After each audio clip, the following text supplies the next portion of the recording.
Okay, Assalamualaikum dan selamat tengah hari. Bertemu kita lagi dalam segmen Bual Bicara Bedah Buku Online.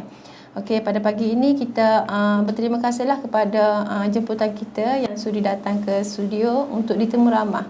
Okey, selamat datang Puan Wisulian. Terima kasih Puan. Okey, jadi boleh Puan perkenalkan diri sikitlah, sebut sedikit latar belakang Puan, macam mana terlibat dengan bidang penulisan lah. Terima kasih Puan. Terlebih dahulu saya merakamkan ucapan ribuan terima kasih kepada Urustia Penerangan Kerajaan Negeri Kelantan kerana telah memberi peluang kepada saya untuk menyertai program ini. Okey, nama saya Wisulian. Saya seorang pesara kerajaan dari Kementerian Kesihatan Malaysia, berkelulusan diploma kejururawatan pergigian dari Kolej Pergigian Malaysia Pulau Pinang. Nama pinang saya William Wee. Saya berasal dari Wakar Baru dan meminati bidang penulisan ni sejak di bangku sekolah lagi. Okey, sudah lama Tetapi lah saya diberi peluang untuk berkarya selepas bersara. Setelah mengenali kawan saya, Sujatawi. Puan Sujatawi. Saya dapati karya dia sangat menarik. Saban hari karya dia tersiar di dada-dada akhbar, di majalah dan di radio-radio, di corong-corong radio. Saya memang amat teruja lah. Jadi saya mula berkarya pada Disember 2018, iaitu setelah saya menyertai Persatuan Gabungan Penulis Muda ataupun GEMA, di mana saya telah setakat ini saya telah menghasilkan sebanyak 7 buah antologi bersama penulis lain, iaitu antologi yang pertama, Impian Ingat Tuhanmu, Ingat Janjimu.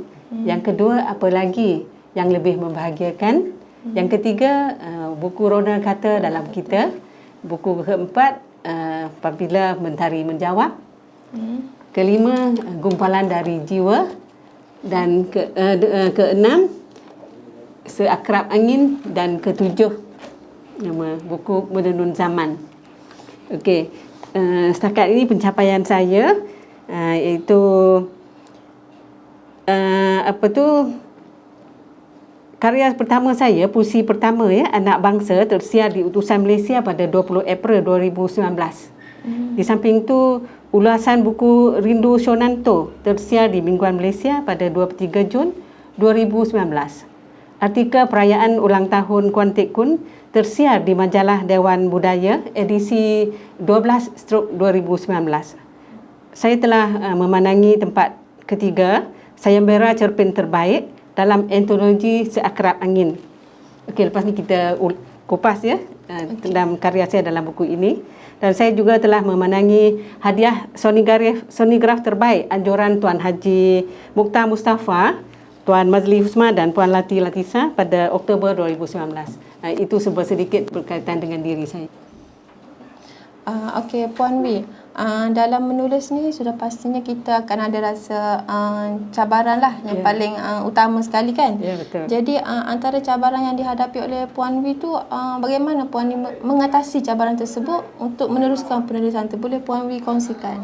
Okey, terima kasih. Sebelum itu, izinkan saya ceritakan apa cabaran-cabaran saya semasa saya menulis ya. Sebelum menulis tu memang saya merasa stres lah. Stres sebab tiada idea. Maklum sajalah saya ni penulis baru, tapi hati tu nak menulis. Saya susah nak mencari fakta. Ada idea, kadang-kadang ada idea, tetapi tak berani nak menulis sebab kita takut fakta tu salah kan. Betul. Tiada kemahiran untuk menulis karya. Bila karya tidak disiarkan, saya pun rasa sedih. Kadang-kadang rasa nak menangis lah, kadang-kadang rasa tak mahu nulis dah. Kita dah bertungkus lumus kan. Tapi maknanya karya kita tu masih duduk di bawah lagi lah. Jadi untuk mengatasi masalah tu, saya pun mengambil mencari jalan lah untuk mengatasinya lah. Saya relax, bertenang buat seketika. Saya kenang kembali apakah goal kita, apakah goal saya. Goal saya hendak menjadi seorang penulis yang berjaya. Jadi untuk tu saya mesti cakap pada diri saya sendiri, saya pasti boleh. Kalau Sujatawi boleh, saya pasti kenapa tentu. tak boleh, Kenapa betul. saya tidak boleh? Jadi saya lepas itu saya mesti terus berusaha dan menulis. Untuk berusaha tu saya mencari maklumat, mencari maklumat di Google. Saya baca karya orang lain. Saya buat temu ramah dan buat kajian tentang sesuatu perkara itu.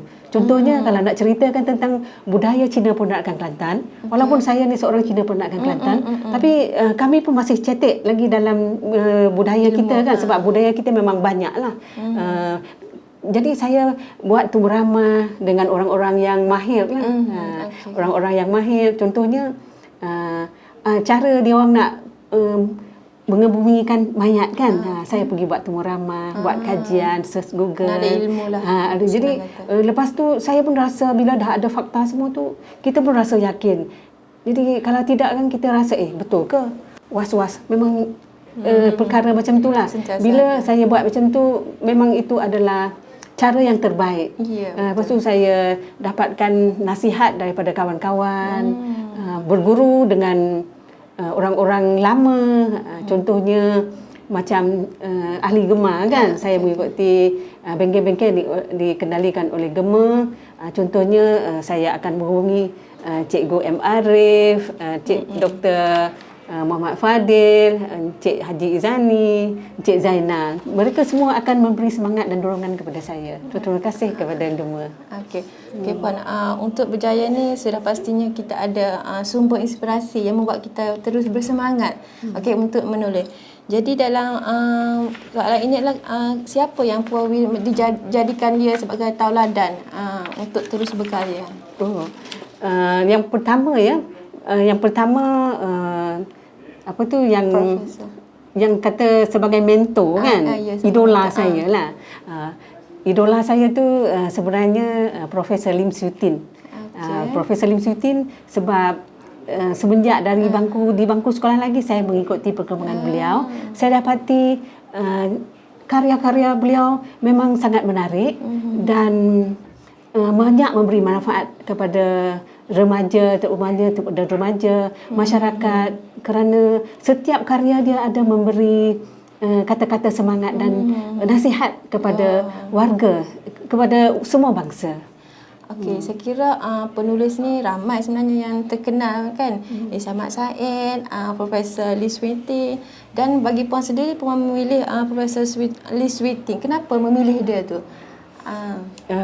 Yalah macam saya cakap tadi, beliau ni dah memang seorang yang sangat hebat. Lepas tu beliau pun ada juga menghubungi saya secara personal. Beliau mesej kepada saya, mengajar saya macam mana cara untuk menulis. Jadi ada juga nasihat-nasihat, tips-tips yang diberikan oleh beliau kepada saya. Jadi sebab itulah Puan memilih Profesor Lee Swee Tin. Ya, betul Puan. Sebenarnya tadi saya dah melihat tajuk-tajuk buku yang Puan Wi buat ni. So daripada pemerhatian saya, kebanyakannya penulisan dalam buku ni dia berkisah tentang kemasyarakatan, keluarga, kasih sayang dan sebagainya lah. Jadi kenapa Puan Wi memilih tajuk berkenaan yang berkisah tentang kemasyarakatan? Adakah dia lebih dekat dengan kita ataupun sebagainya? Ya. Cerita yang saya tulis itu adalah berdasarkan kepada pengalaman hidup saya, daripada pemerhatian. Jadi saya dapati cerita ini yang saya dapati yang melibatkan diri saya ada juga terlibat dengan orang ramai.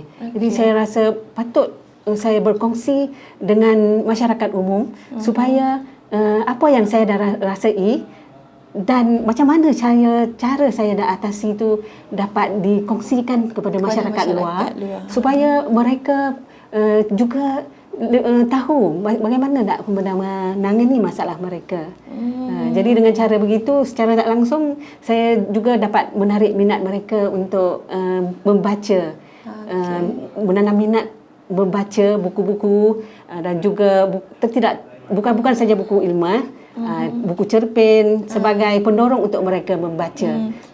Maknanya dijadikan motivasi lah untuk mereka bila membaca buku ni. Ya, betul. So maknanya daripada buku ni berkisah tentang pengalaman Puan Wi sendiri ke ataupun daripada kisah benar? Kebanyakannya berkisar kepada pemerhatian saya, ada juga yang melibatkan diri saya yang kisah benar dan juga apa yang telah saya alami. Jadi saya ada setengah tu saya tuliskan dalam bentuk buku kisah hidup lah. Okey, Puan Wi, rasanya untuk menulis ni kita memerlukan masa yang lama lah. Bagi saya sendiri pun untuk menulis tu ambil masa yang agak lama. Sebab kita memerlukan idea yang banyak, suasana untuk menulis. Mencari idea tu adalah penting. Jadi bagi Puan Wi sendiri, berapa lama masa yang diambil untuk menulis sebuah ni cerita terbuku? Untuk satu tajuk cerita tu kan, saya mengambil masa selama 2 minggu. Sebab kalau bagi saya, sebenarnya kalau kita tulis cincai kan, 3 hari dah siap dah. Tapi sebab macam kita mesti bertanggungjawab dengan apa yang kita tulis, saya membuat kajian lah, sebab tu lama kan, mengambil masa yang lama. Membuat kajian, lepas tu saya bagi kawan baca, lepas saya buat draft tu saya bagi kawan baca. Lepas tu bila kita dah rasa pasti betul, barulah saya betul-betul siapkan, lepas tu hantar lah. Okey, Puan Wi. Ini adalah pendapat saya sendirilah. Kalau kita menulis berkaitan dengan cerpen buku ini mengambil masa yang lama. Tapi kalau kita menulis berkaitan dengan perasaan, cinta, kasih sayang, kenapa kita ambil masa yang agak singkat? Maksud saya untuk menulis tu agak cepatlah idea datang. Macam mana tu? Cuba ulas sikit. Itu bagi saya itu lumrah alam lah kan. Sebab kita selalu di lamun perasaan kasih sayang. Perasaan tu sentiasa hidup, sentiasa mekar dalam jiwa kita. Kalau macam tu memang sekejap je lah. Tapi untuk dalam tulisan ilmiah macam ni kan, bahasa-bahasa cinta, bahasa-bahasa cinta ni kita letak nombor 2 dululah. Sebab cinta tu untuk remaja je. Jadi saya lebih kepada umum. Jadi penulis muda tu yang mahu meneruskan menulis tu, kalau nak kira memerlukan idea yang cepat tu, tulislah buku cinta. Ya, betul. Okey, kita balik kepada soalan asal. Okey, sekira ada 7 antologi judul buku yang telah dihasilkan oleh Puan Wi setakat ni lah. Jadi boleh Puan Wi terangkan sebut sedikit berkenaan buku. Yang pertama, sekira bukunya adalah bertajuk Impian Ingat Tuhanmu, Ingat Janjimu. Jadi dalam buku ni sinopsis dia macam mana dan apa judul yang boleh dikatakan menarik lah bagi pembaca? Okey. Buku Impian Ingat Tuhanmu, Ingat Janjimu adalah setebal 323 muka surat dengan menggabungkan 23 orang penulis dan 23 kisah. Editor penyelarasnya ialah Seri Dia. Okey.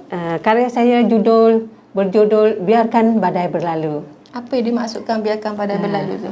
Biarkan badai berlalu adalah ini kisah realiti. Kisah realiti. Kisah realiti. Di mana saya menghadapi masalah mendidik anak kan. Mendidik anak. Pengalaman diri sendiri. Pengalaman diri sendiri. Okey, bagus ni. Ya. Anak saya ni memang seorang yang hyperaktif. Semasa kecilnya memang susah hendak dididik lah.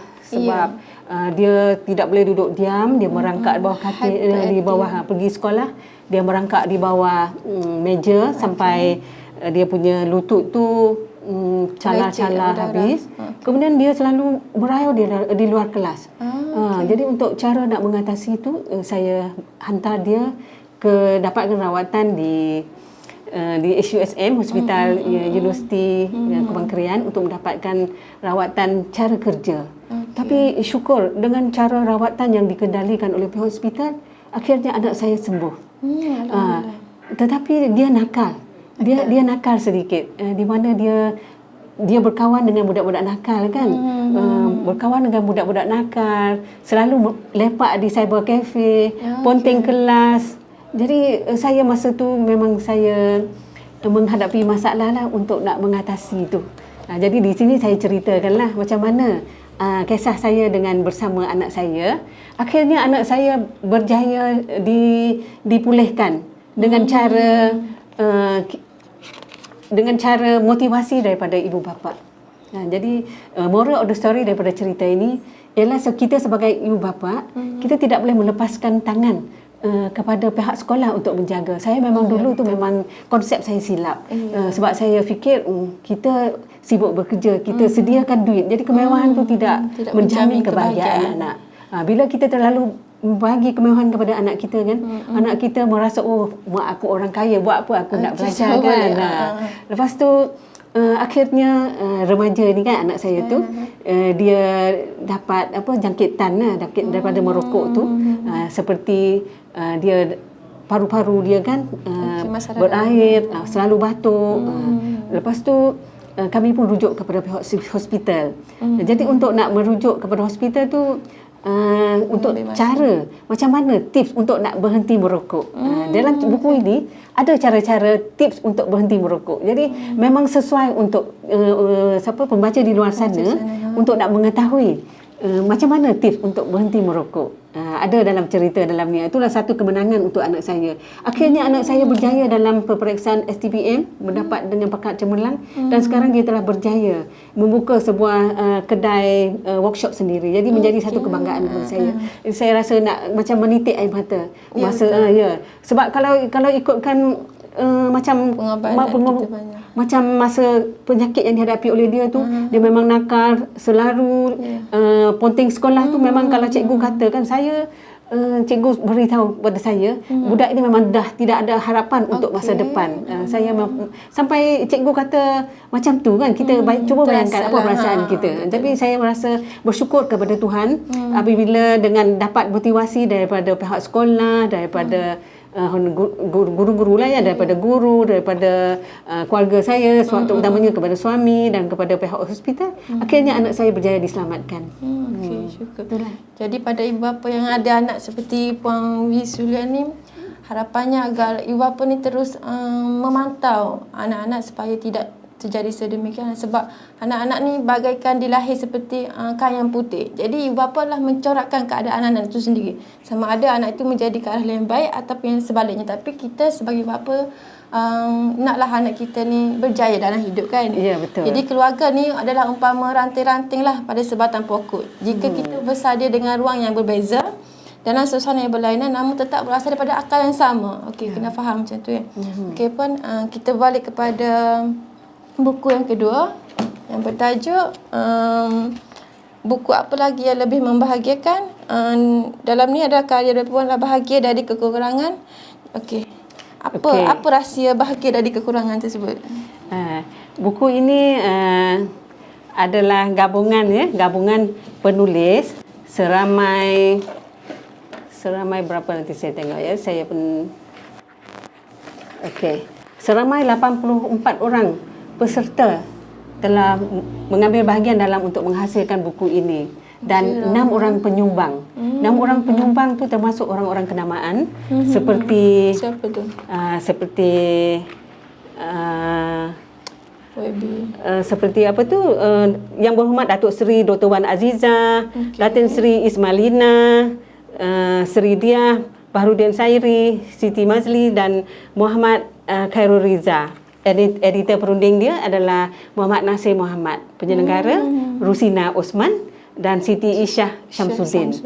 Dalam buku ini karya saya bertajuk Bahagia dari Kekurangan. Ini juga kisah hidup saya. Kisah yang sama. Kisah hidup saya. Maknanya adaptasi daripada ni ke episod yang seterusnya lah. Ya, jadi saya rasa memang perlu saya bukukan buku ini supaya dapat diceritakan kembali kepada anak cucu saya. Betul. Jadi Bahagia dari Kekurangan ini menceritakan kisah hidup saya yang serba kekurangan. Dibesarkan dalam keluarga yang miskin. Ibu bapa saya seorang petani, kais pagi makan pagi, kais petang makan petang. Jadi sejak kecil tu saya memang cukup menderita. Di mana saya pukul 10 malam baru boleh makan nasi, baru pukul 10 malam baru saya boleh buat ulang kaji pelajaran. Untuk nak belajar, macam nak belajar tu saya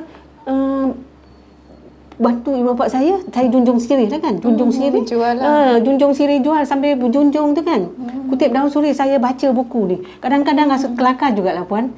Saya tersepak tunggul kayu sampai terjatuh tersungkur, daun-daun sirih tu habis bertaburan. Lepas tu saya kena kutip lah sampai ada satu hari tu saya menangis, saya cerita, saya minta izin dengan ayah saya. Saya kata, ayah, tolong beri masa saya tak minta lama, saya rasa nak menangis ni. Beri masa saya 1 hari saja untuk saya tak mentelaah sebab saya esok periksa PMR. Sebab memang kalau ikut kerja rumah ni memang banyak lah kan. Lepas tu saya ambil ujian masa tu ujian SRP kan, dengan duit yang saya kutip pucuk-pucuk serai kayu, pergi jual pucuk kemonye kan, orang Kelantan panggil pucuk kemonye, 20 sen satu ikat je masa tu. Lepas tu pergi jual, masuk dalam tabung, masa tu RM15 untuk layak untuk saya dapat periksa PMR. Bukan PMR, masa tu SRP. Tapi bagus jugalah, dengan maknanya dengan bila kita diasuh begitu, kita rasa memang bersyukur, bersemangat. Lepas tu saya dengan kerana kesusahan tu telah mendorong saya untuk terus berusaha. Dan akhirnya saya kiranya bersyukur kerana saya telah bersara dengan jawatan yang tertinggi dalam grade profession kejururawatan pergigian. Tahniah. Saya dah bersara 3 tahun yang lalu. Jadi ceritanya sebab daripada bahagian dari kekurangan ni ada konflik lah.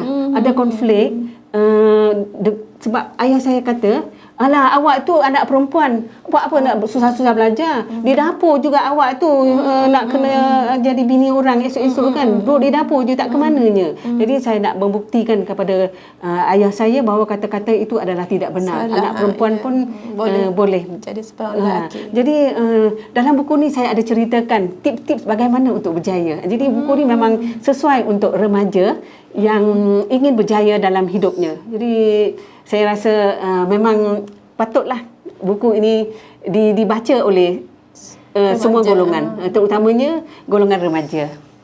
Okey, buku yang seterusnya adalah bertajuk Menenun Zaman. Apa yang dimaksudkan dengan menenun zaman itu sendiri? Menenun zaman ini adalah kisah realiti, kisah hidup saya yang memang kisah benar lah. Memoir diri, antologi memoir diri. Kisah ini baru saja berlaku kepada diri saya, di mana saya diserang sakit jantung kan. Diserang sakit jantung dan saya dimasukkan ke hospital.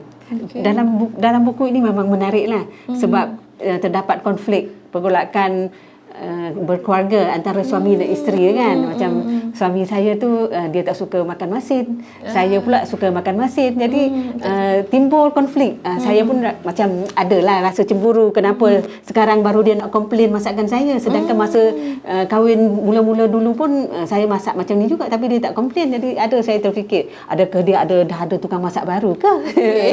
Biasa. Jadi kita pun berkelahi, konflik. Jadi bila saya pendamkan perasaan tu kan, jadi tak bagus sebenarnya bila kita pendam perasaan tu, boleh menjejaskan kepada kesihatan. Saya tak berani bersuara pada dia. Lepas tu saya takut nanti bercerai-berai pula kita kan. Lepas tu saya pendam perasaan je kan. Lama-lama saya diserang sakit jantung. Akhirnya saya didapati pengsan kerana tak dapat nak meluahkan perasaan dia kan. Jadi, sampai macam tu sekali. Sampai waktu sekali. Bahaya. Jadi bahaya. Jadi cerita di sebalik cerita inilah, maknanya sekarang saya dah sedar lah bahawasanya walaupun kita ada masalah, kita tidak boleh pendam pada diri sendiri. Kita mesti meluahkan. Jangan rasa sangsi pada suami. Sebenarnya dia juga yang menyelamatkan saya. Dia bawa saya pergi ke hospital. Kalau tidak, mungkin sekarang saya pun dah tak ada kat sini. Lepas tu sekarang pun saya pun dah insaf. Maknanya kena untuk nak hidup sihat ni kita kena amalkan cara hidup sihat. Memang sihat. Dulu tu memang saya tak amal cara hidup sihat lah. Umur berapa tu sekitar tu? Masa kena ni baru je. Last year je. Last year je.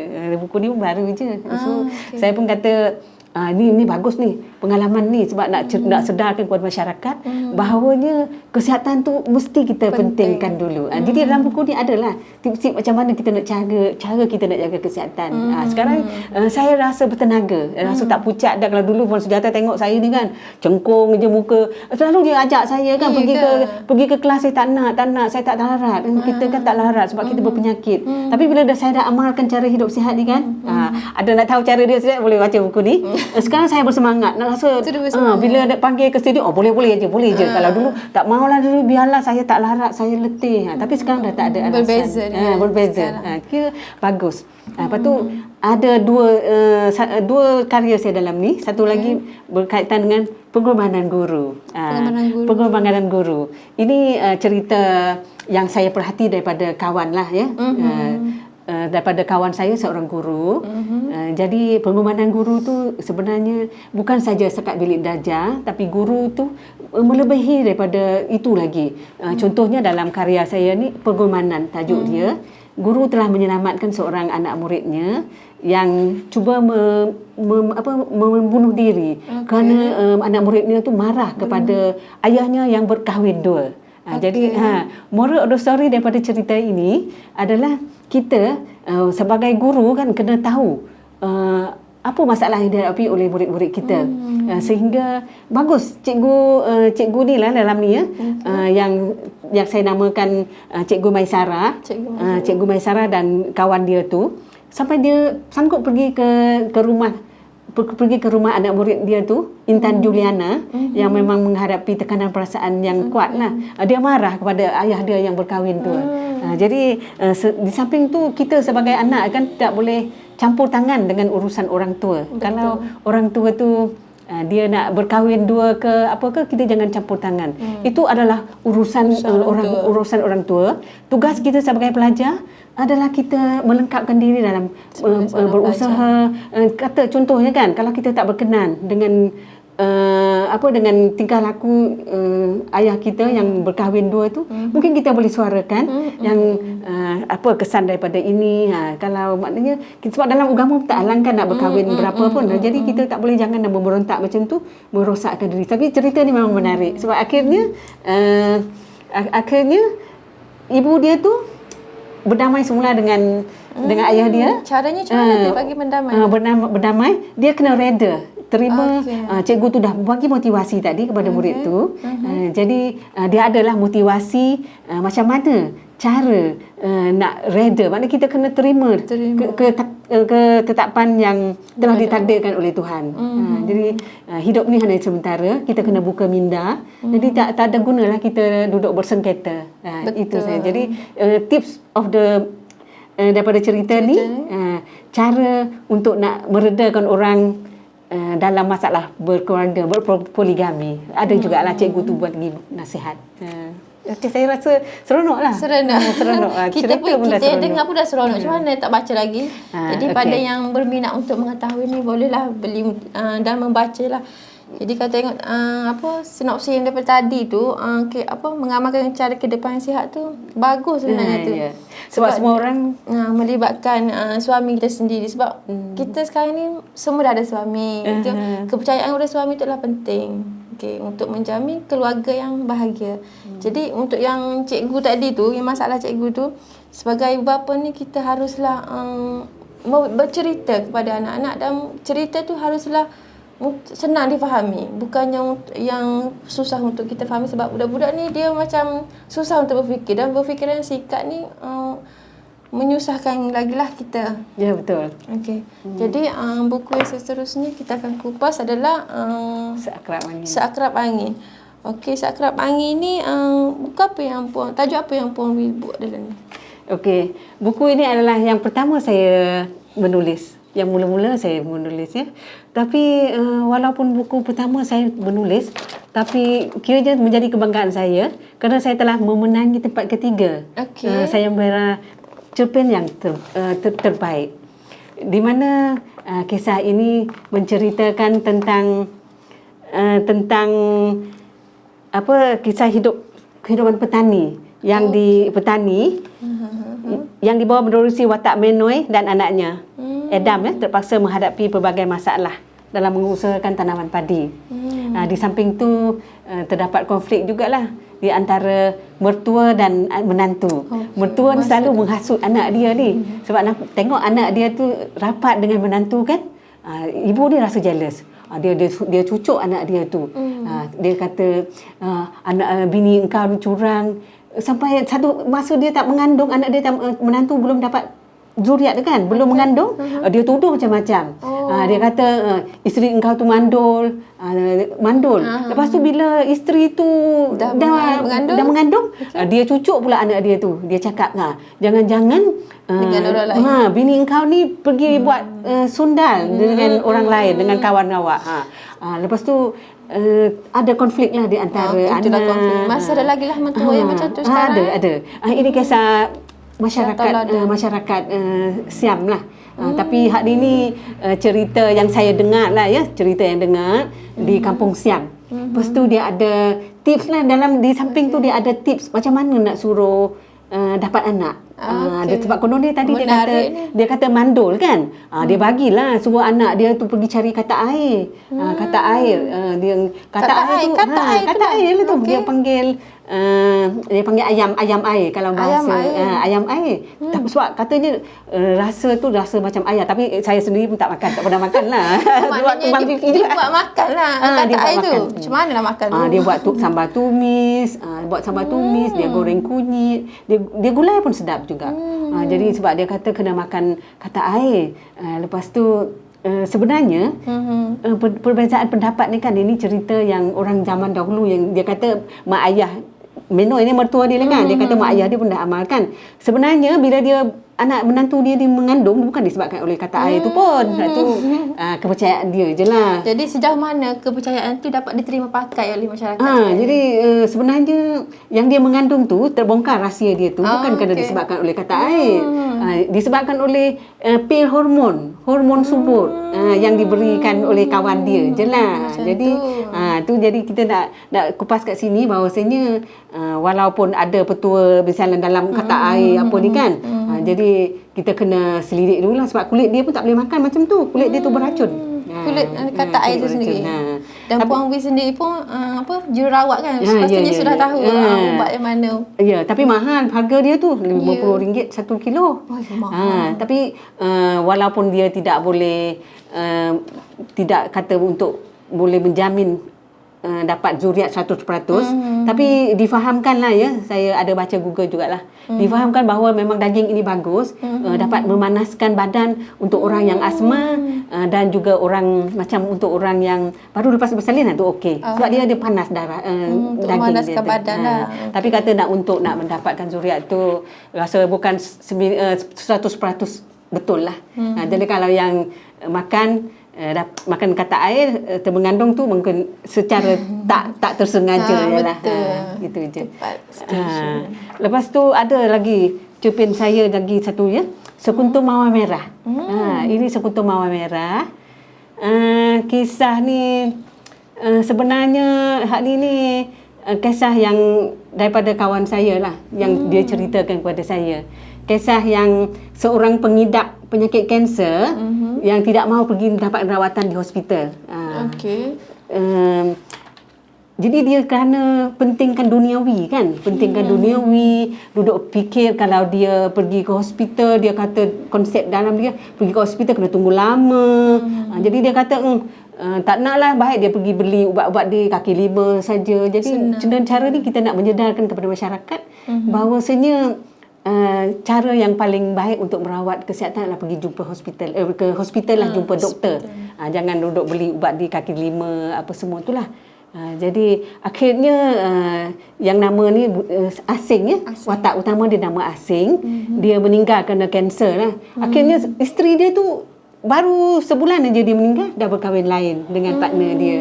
Dengan rakan kongsi dia lah. Tapi cerita ni menarik sebab ada konflik lah. Ada ipar dia pula tak setuju, dia kakak ipar dia tu berkahwin lain sampai dia pergi bakar kandang lembu. Lepas tu moral of the story kan, kita jangan buat jahat lah, jangan niat jahat. Sebab bila dia pergi bakar kandang lembu tu kan, lembu tu dah nak keluar tu dia terempuh dia sampai dia sekali pun diheret sampai patah tulang belakang. Apa maknanya? Buat baik dibalas baik, buat jahat dibalas jahat. Jadi seronoklah Sekuntum Mawar Merah. Akhirnya ada si ipar tadi yang tak bersetui perkahwinan kakak ipar dia tu kan pergi serah Sekuntum Mawar Merah. Dia kata terimalah Sekuntum Mawar Merah daripada si cacat ni, nak minta maaf lah kononnya. Cerita ni seronok lah, boleh baca ni. Jadi Sekuntum Mawar Merah tu dijadikan bahan ataupun sesuatu bentuk untuk mengembalikan persahabatan. Mengembalikan persahabatan. Jadi bila begitu dia pun ambil gambar keluarga. Jadi so ending dia tu penciptaan yang bagus lah. Ending dia tu. Yang tu you kahwin lah, kahwin bahagia apa semua tu. Okey. So dah habis dah buku. So jadi pada penonton ataupun yang penggemar lah untuk membaca ni, bolehlah dapatkan buku-buku ni. Boleh puan ceritakan di mana untuk dapatkan buku-buku ni dan berapa harga? Sama ke harga dan berbeza ke macam mana? Boleh puan ulas? Okey, untuk nak dapat buku ni sebenarnya tidak ada di pasaran lagi, tapi dia ada di dalam penulis. Ada di kalangan penulis dan juga di penyelenggara. Daripada penyelenggara dia lah ya. Untuk nak dapatkan buku ni, kalau hasil karya saya, boleh dapatkan kontak nombor saya di Facebook lah dengan alamat Weesulian, WEESOOLIAN, ataupun dengan penyelenggara dia sendiri. Dapat kontak penyelenggara dia di buku ini. Jadi buku macam buku ni kan, Impian, Ingat Tuhanmu, Ingat Janjimu, RM30 saja. Oh, RM30 RM30 saja. Buku Apa Lagi Yang Lebih Membahagiakan ni RM36 saja. Tapi dalam ni banyak kisah. Dia menggabung seluruh penulis dengan pelbagai cerita, kisah yang menarik, semuanya ada pengajaran. Buku Rona Kata ya, Rona Kata ni adalah sajak bentuk baru lah. Sajak bentuk baru, pola bacaan dia 6543. Yang sajak pendek lah ya, diasaskan oleh Sony Farid Maulana dari Indonesia. Harga dia tu dalam RM30 saja. Kemudian buku Sony Graf ya, buku Sony Graf Ketika Mentari Menjawab. Ketika Mentari Menjawab ni, buku ni adalah gabungan tadi yang Sonian dengan gambar rajah lah. Contoh dia, saya ambil gambar yang ditulis oleh kawan saya ya, Sujatawi. Sebab saya memang menarik dengan dia punya karya. Gambar dia pun cantik ya, cantik gambar dia. Cantik orangnya. Sebab ni ada gambar rajah, Sonian campur. Saya baca ya. Tajuk ni Senyuman. Yang ditulis oleh Sujatawi. Sekuntum senyuman jadi penawar kala rindu bertamu. Saya berdiri bulu roma ni baca sajak beliau. Memang kata-kata beliau hebat. Saya cuba ya puan. Boleh. Kenangan abadi, kenangan setaman. Kembang pauk kasih merindu. Boleh? Boleh jadi penyair. Ya. Sebab dia ada suku kata dia. Yang pertama, baris pertama enam suku kata. Ini dia masukkan. Yang kedua tu 5. Ketiga tu 4. Akhir tu 3. Okay, boleh tengok orangnya cantik. Orangnya cantik. Ada kesempatan kita akan jemputlah dia untuk boleh. Buku Sony Graf ni harga dia RM30 saja. RM30 saja. Ya, nanti saya tunjukkan yang saya jugalah ya. Ni yang saya punya. Ada dalam ni ada juga. Baca juga 4 tajuk. Boleh. Macam ni saya tajuk dia salah satu ya. Merana, lepas tu Bahagia. Tajuk dia Impian, Terguris dan Jasa Ayah. 5 semuanya. 5 semua. 5. Jadi ni ada macam kata-kata nasihat jugalah. Contoh saya baca ya. Merana ni. Jangan diikutkan. Hati yang sedih. Kelak diri merana. Jadi sebagai pengajaran lah ini Sonian ya. Cuba puan nak baca yang mana? Boleh. Mana-mana satu saya suka ni sajak. Boleh baca. Cermin duka. Mataku berkaca, bercermin dalam dan membaca menikam. Betul ke baca tu saya baca? Betul. Mataku berkaca, bercermin dalam dan membaca menikam. Ini latih yang dihasilkan. Kira saya ni boleh nak menjadi penyajak atau penyair ni kan, boleh kan Pak Wei? Boleh, tak ada masalah. Semua orang boleh sebenarnya. Semua orang boleh. Semua orang boleh. Dulu saya yang memang kira buta lah dalam penulisan ni kan. Tapi bila bertemu dengan kawan saya yang saya sebut tadi, Sujatawi tu kan, memang nama dia memang abadi kan dalam kenangan saya.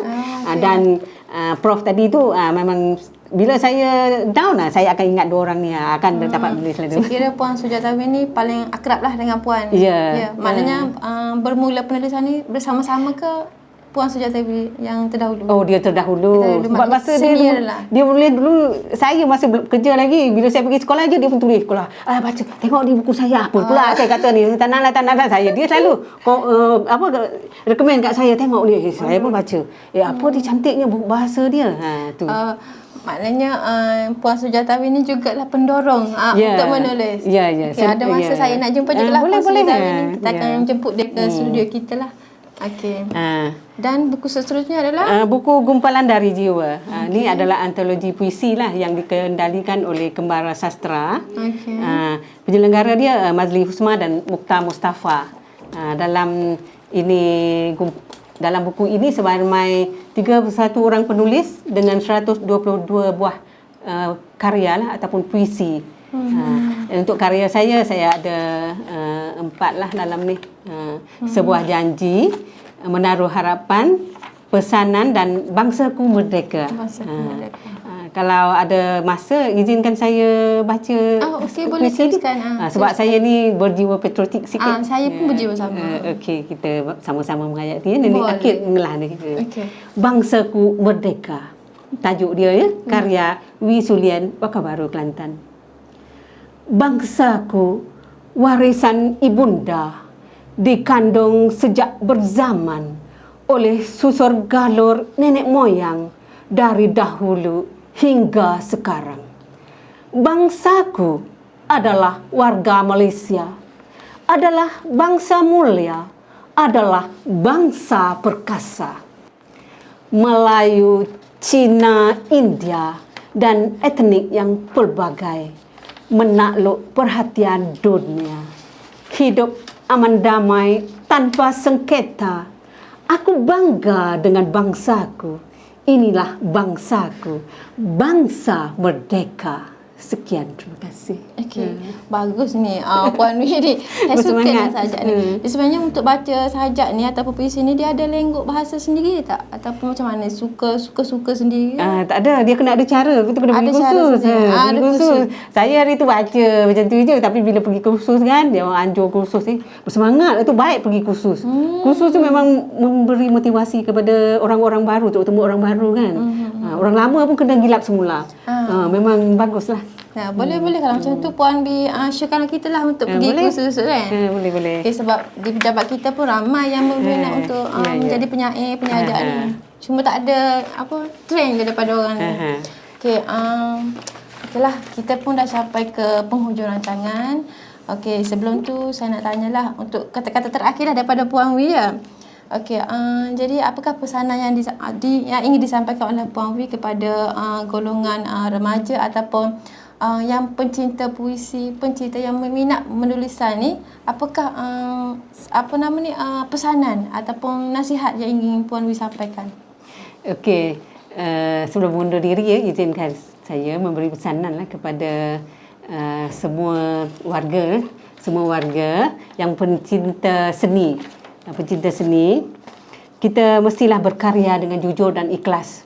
Kena berkarya dengan jujur dan ikhlas, niat nak membantu masyarakat, bukan kata semata-mata nak mengaup keuntungan. Itu kita nak mendidik anak bangsa. Menulis dari hati ya, bukan mengikut perasaan. Bukan kata nak menghentam orang tu, kita tak berkenan kita hentam orang tu. Jadi kita menulis dari hati. Yang penting sekali jangan ciplak ya. Penggiat karya orang lain, kita tak boleh nak menciplak karya orang lain, kita tak boleh tiru. Ni hasil kita. Sedangkan kita tiru yang orang punya, yang tu tak boleh salah.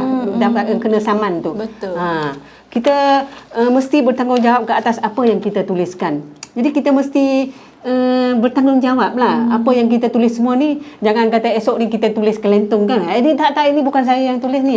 Bukan macam tu. Jadi ada perasaan bertanggungjawab. Apa yang kita ceritakan semuanya benar, dan apa yang kita tuliskan itu kita sedia menerima apa-apa risiko. Katakan orang datang tanya kita, ya, kita bersedia untuk memberi jawapannya dan bersedia untuk memberi kerjasama. Okey, harapannya agar segala nasihat ataupun panduan ataupun apa sajalah yang Puan Wi bagi tahu tadi menjadi ikutan ataupun teladan buat penulis baru ataupun penggiat seni lah. Jadi untuk itu sahajalah buah bicara bedah buku online pada kita hari ini, dan kita ucapkan ribuan terima kasihlah kepada Puan Wi Sulian yang sudi datang ke studio kita walaupun last minute lah ajak tu semua tu. Jadi terima kasih banyak-banyak lah Puan Wi. InsyaAllah pada lain waktu kita akan jemput lagi lah untuk bicara lebih banyak lagi buku. Sebab apa yang kita dengar tadi, Puan Wi Sulian ni dia dalam proses untuk membuat buku lebih banyak lagi. Ya, Betul, Puan? Ya, betul. Jadi mungkin kita akan boleh jemput dia lagi lah pada program ni. Jadi untuk itu saja, terima kasih daripada saya. Assalamualaikum warahmatullahi wabarakatuh.